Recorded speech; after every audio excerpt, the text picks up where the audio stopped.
Hello, my name's Mabel and I'm 48 years old. Only a few months ago I experienced something horrifying that led to me losing all contact with my son. Before I dive into that story, let me give you a little background on me and my son, Ned. I lost all use of my legs after a car crash when I was in college.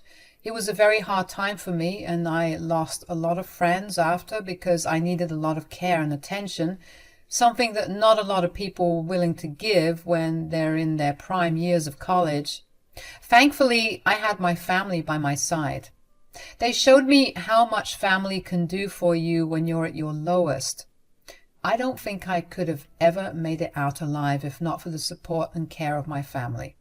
They renewed my sense of familial love, and it is because of them that I found it in my heart to adopt my son, Ned. I was gifted an apartment by my parents when I told them that I wanted to move out and live independently. I was around 27 by this point and more than used to being a disabled person. I knew my way around and I was confident that I was going to be able to live alone. My parents were never one to discourage me, and they found me a disabled-friendly apartment and bought it for me. About a year into living in my own new apartment, I opened my front door to a child standing in front of me. He was sobbing and telling me that his mother had left him there. My heart really broke for him, so I invited him in to wait at my place until his mother came back.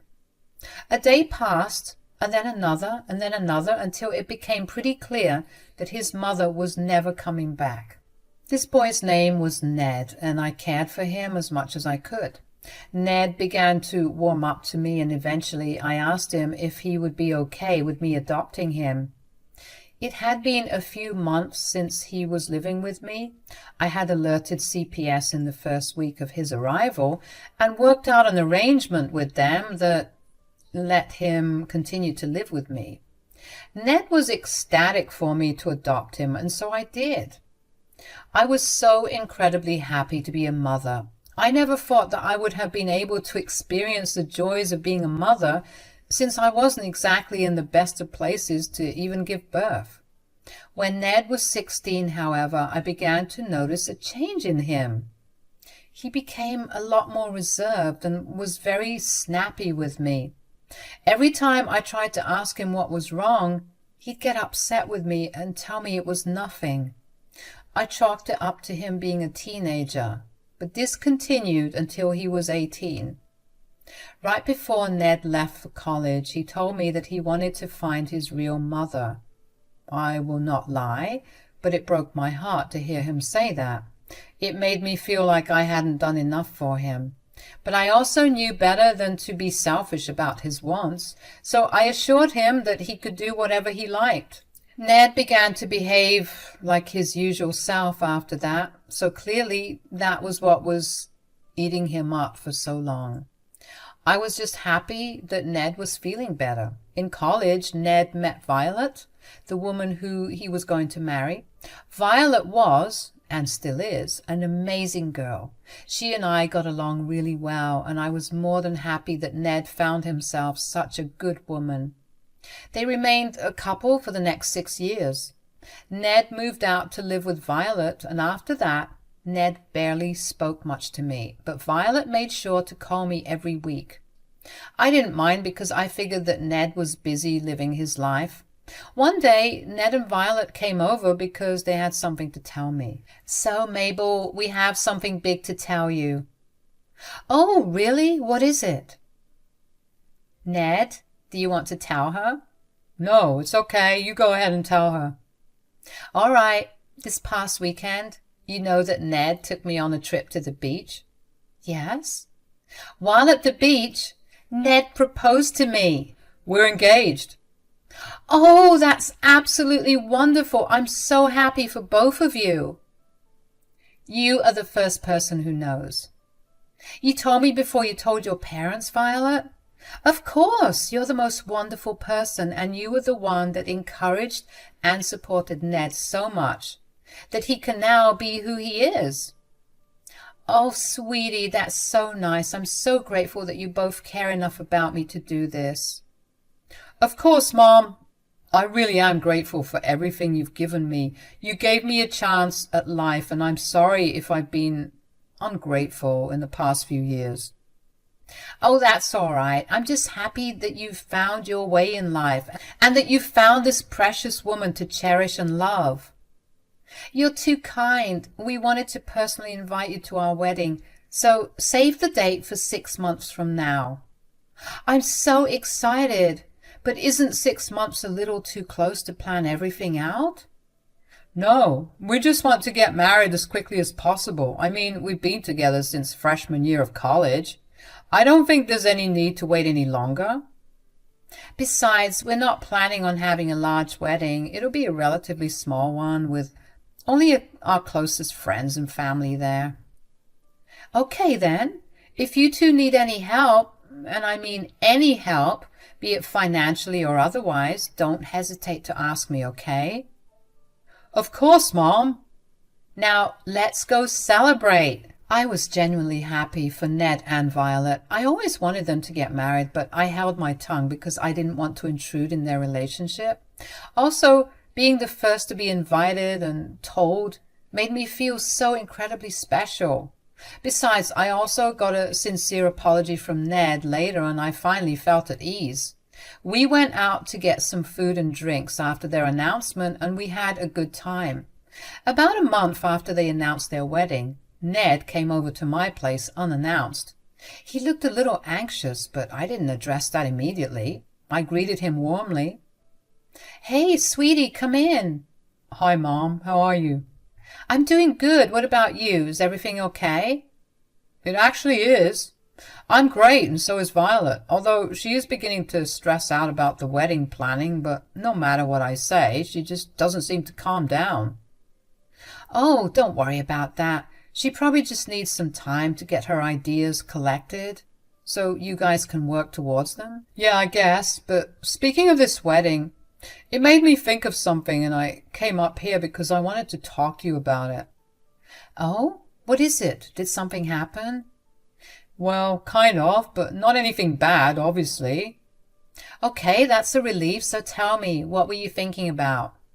The more I thought about the wedding, the more it hit me how weddings are a family celebration, and that got me thinking about my birth mother. Oh, okay. I mean, no offense to you, Mom. I mean, you took me in and raised me, but I really did want to meet my birth mother. It's been decades since I last saw her. I don't even remember her face. Sweetie, you don't have to defend yourself. I get it. It's beyond normal to be curious about your biological parents. I mean, I always knew the day would come when you would tell me that you wanted to meet them, and to be frank, I didn't think it would take you this long to talk to me about it. Yeah, well, I managed to track down my mother. Oh, where is she? Turns out she still lives in our city. What? I know, right? She's been here the whole time, so I texted her on Facebook and she replied back almost immediately. We set up a date to meet after just a few minutes of catching up because we couldn't catch up 20 years over text. Okay. Did you meet her yet, or is this meeting set to happen soon? The meeting happened 2 days ago. I found out that my mother was in a tough spot when she had me and couldn't keep up with taking care of me, so she dropped me off at your place. But after about a year, she found a good man who was well off, and they got married. She has kids with him too, so that means that I have half siblings. How did finding out all of that make you feel? I mean, I was happy for my mother.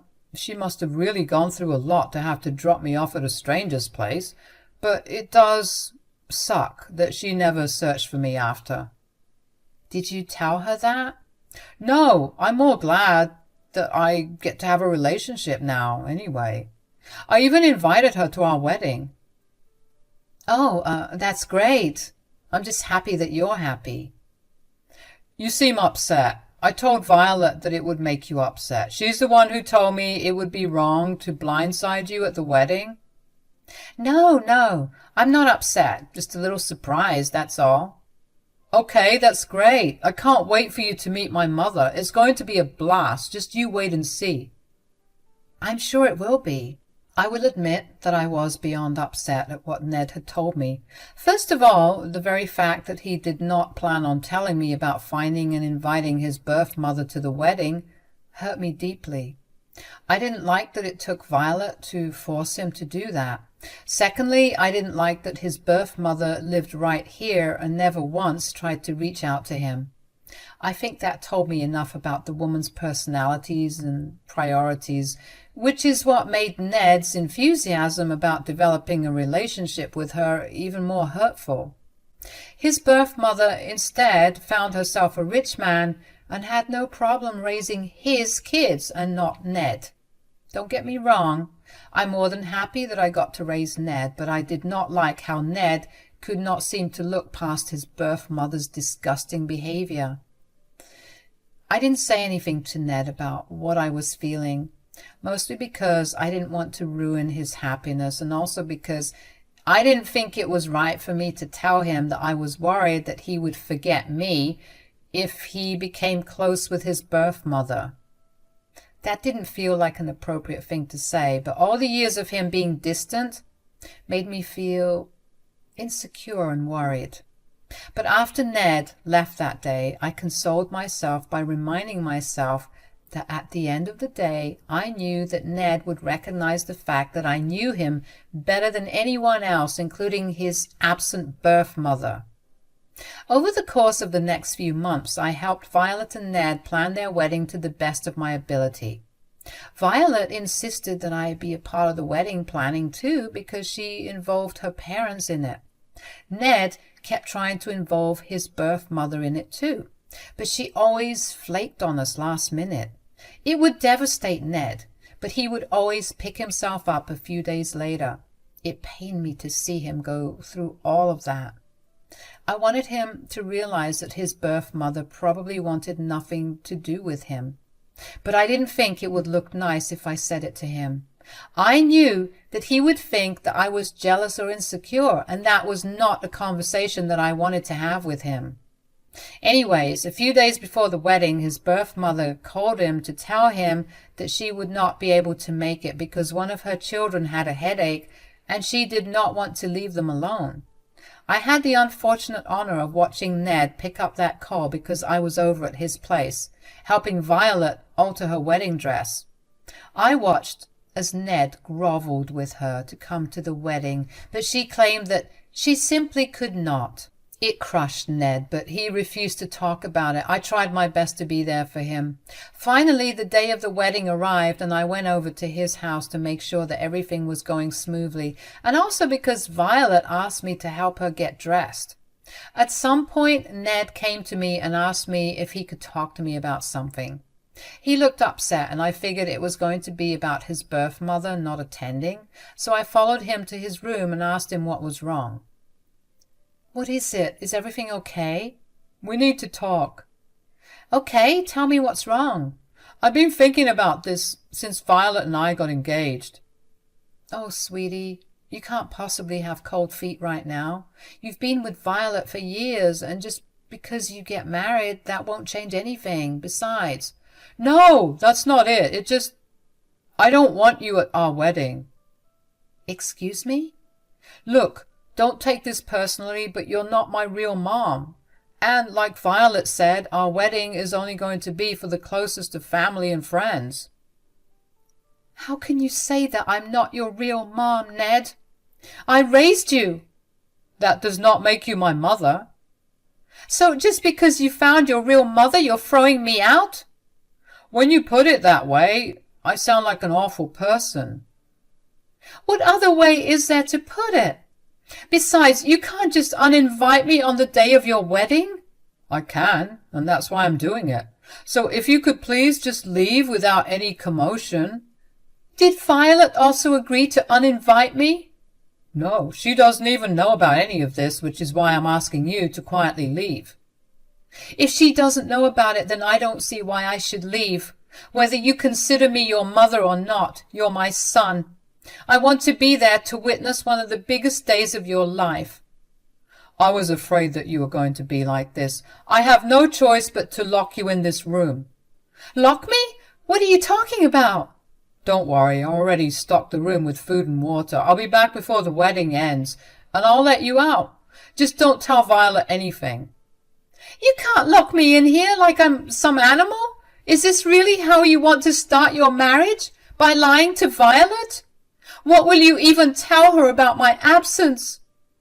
I'll just tell her that you had some pain and tearfully told me that you've got to go back home to rest. Anyway, I really have to run right now so I can make it on time to the venue. Take care, okay? Oh, and here, let me grab this. Give me back my phone. Come back right now, young man. Don't you dare lock me in. Hello? I didn't know what to do. I was stuck in a small, locked room on the first floor of a house with absolutely no way to contact anyone. If there is one thing that you should know, it's that I developed pretty bad claustrophobia after my accident, something that Ned was very well aware of. Needless to say, I was panicking beyond belief. Before I knew it, I was sobbing. I could barely catch my breath, and I was beginning to feel faint. I tried my best to calm down, but it wasn't working. I was in the room for about 15 minutes before Violet opened the door and looked shocked to see me there. Mabel, what are you doing here? Oh my gosh, are you okay? I don't know. I was so worried and scared. Why was the door locked from the outside? Here, have some water. Calm down a little. I'm right here. You're not alone anymore. Thank you so much, sweetie. I was genuinely terrified. You know me in small spaces. I do. That's why I'm freaking out. Who did this? I don't want to say anything out of fear of ruining your day. No, I will not let this slide. You need to tell me right now, or I will call Ned here, and we will wait until you tell us who did this to you. No, don't call Ned. What? Why? Ned was the one that locked me in here. What? Why would he do something so cruel to you?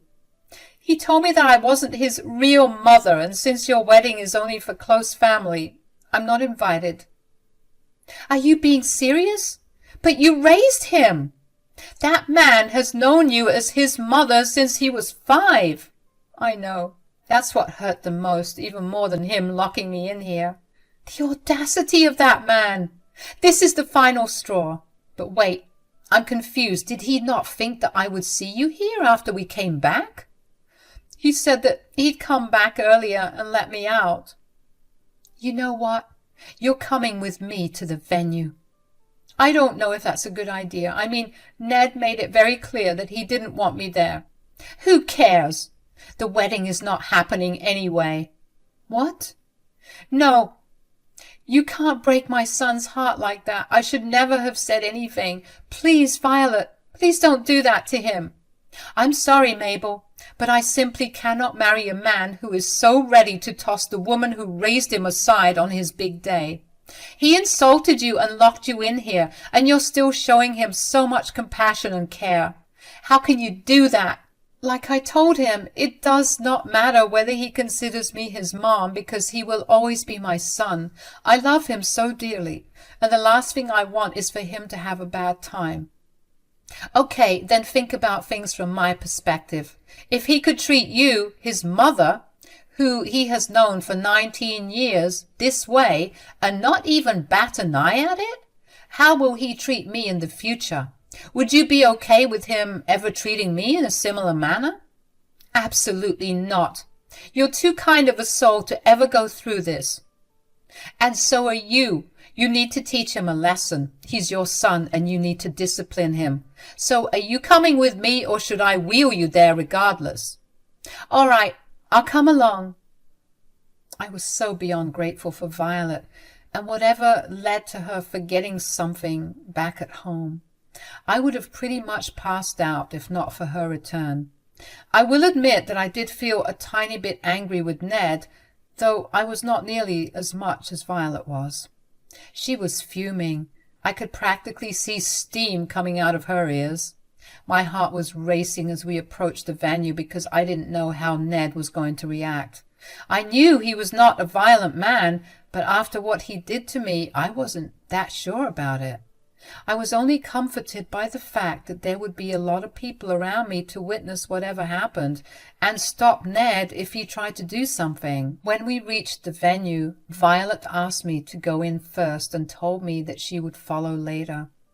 She wanted Ned to be surprised so she could walk in and cause a scene. She wanted to expose Ned to everyone there, so I wheeled myself in. Ned was talking to the priest at the altar, and when he saw me, he rushed over and in a hushed voice asked me what I was doing there. "Mom, what are you doing here? Who brought you here?" "I wanted to see." "Do you not care about what I want at all?" "Why should she, when you don't care about her at all?" "Violet, what are you talking about?" "I happened to go back home because I forgot something that I planned on giving you when we stood at the altar. Tell me why I find Mabel locked in the room there." "Violet, I love you, but you need to butt out of my family business." "What family? You told me that I wasn't your real mom. Violet has every right to ask any question that she wants to. And if we get married, I will become a part of your family, which, by the way, includes Mabel. I mean, how dare you leave your disabled and claustrophobic mother locked in our room on the first floor? What would you have done if something serious happened to her?" "Stop overreacting. Nothing would have happened to her." "Do you really feel absolutely no remorse for what you did?" "I mean, like I explained, she's not my real mother. I told her that, and explained that it was the reason that I didn't want her here. I asked her not to come, but she insisted on coming, so I did what I had to do." "Where is your real mother, Ned? Huh? You care so much about your biological mother who abandoned you, and not about the woman who took you in and raised you." "Oh, save me the sob story. It's my wedding, and I get to decide who I want to be here, and who I do not." "So I have no say in things at all. Should I have contacted your real mother? Oh, my bad. She didn't have the time to abandon her rich husband and 4 other kids to come here. You know who showed up for you? Mabel." "There's no need to drag my real mother into this, Violet. Can we just carry on with the wedding? We'll talk about this later." "No, absolutely not. I'm not marrying you. In fact, Mabel and I are going to go out right now. I wish you nothing but the worst, Ned." Violet grabbed the handles of my wheelchair and wheeled me out. I was sobbing because I could not believe how low Ned fought. Everyone in the room heard what happened between Ned and Violet, and every single one of them looked horrified. Violet took me to a cafe where we just sat in silence for a while, processing what had just happened. Then Violet turned to me and began to apologize profusely for the way that Ned had treated me. In turn, I apologized for being the reason that her relationship ended. We ended up reminding each other that Ned was to blame and not each other. Over the course of the next week, Violet ended up breaking up with Ned and threw him out of her house. I was happy that she was finally getting back on her feet. Ned called me up after that and began yelling at me. "Are you happy?" "Whoa, why are you screaming?" "Why shouldn't I scream? You ruined the biggest day of my life and turned everyone against me." "I did not do anything like that, Ned. You did this to yourself." "No, I'm sure that you purposely did this to get attention on you." "What are you talking about?"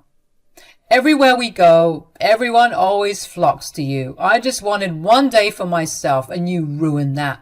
Like you ruined everything all throughout my life." "Do you really think that, Ned? I am a disabled person. Of course, people are going to flock to make sure that I'm okay. I didn't mean to steal anything from you."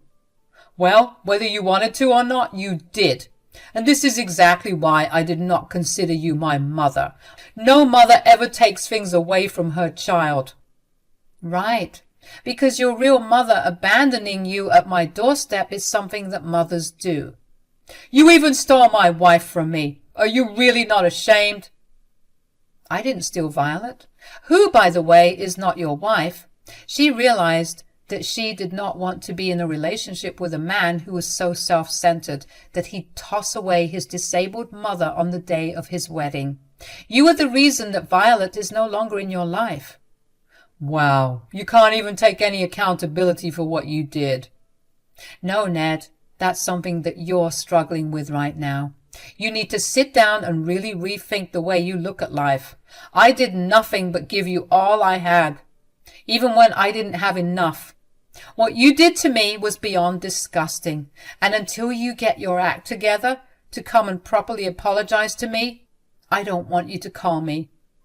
Oh, I'm never calling you again. Words cannot begin to describe how hurt I felt when I heard what Ned had to say. I can't believe that he had always felt like I was robbing him of attention. I devoted my everything to him. I tried my best to make sure he had everything he wanted and more. I was there for him when he struggled and used the contacts I gained because of all my attention to get him places. I just cried for a long while after that conversation with Ned. I knew it was wrong, but I called Violet, only to see if she knew what had happened after we left the wedding venue. Apparently everyone tore into Ned for the way he treated me after they saw what had happened. Ned kept trying to defend himself, but no one really listened to him. Instead, they all filed out of the venue and Ned was left all alone. But the backlash ended up reaching everyone in Ned's life, and he got numerous calls and texts from family and friends calling him a jerk. While I do not like that Ned was being treated that way, it felt nice to know that I had so many people backing me up.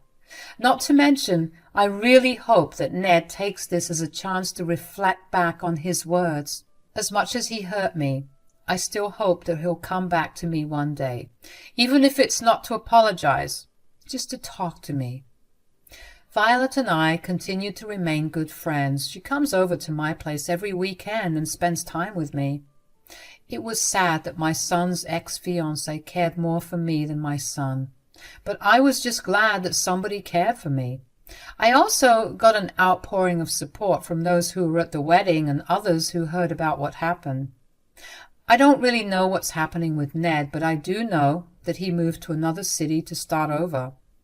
I'm blocked everywhere and I can't get in touch with him in any way, but at least I have people telling me what's going on with him, and for now that's enough. It's been a few months since everything happened, and I must admit that I am a lot happier than I was before. I guess I don't have much to worry about right now, and that's a good feeling. Wish me the best of luck for the future. Thank you so much for listening to my story.